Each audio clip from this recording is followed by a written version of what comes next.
Hello all, welcome back to Excel skill. Today we learn the new concept called the countif function.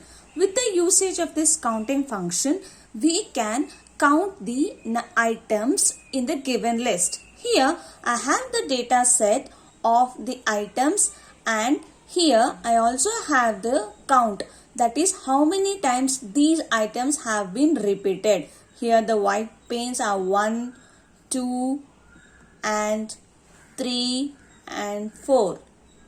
So with the usage of this, at the end you can see that the item white panes called out 4 times in this given data set. So let us start how to use this countif function and get the items count.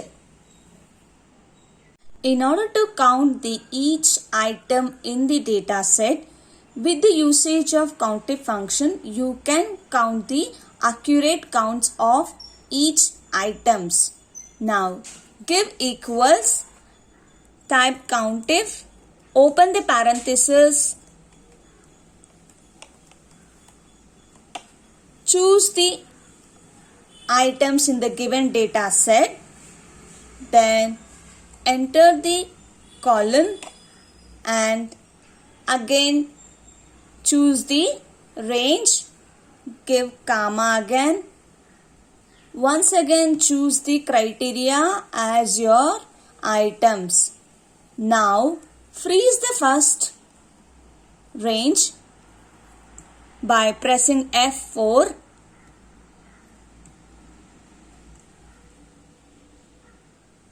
After giving the range and criteria, close the parenthesis and hit enter.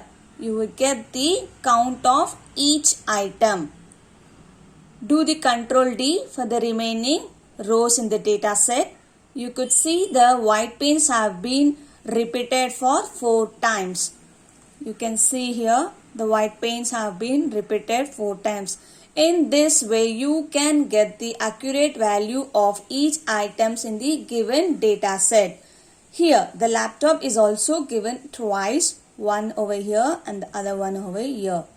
In this way you can get the accurate count of the each values in the given data set.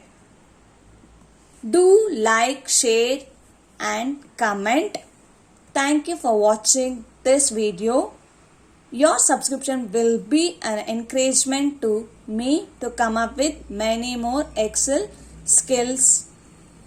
Thank you.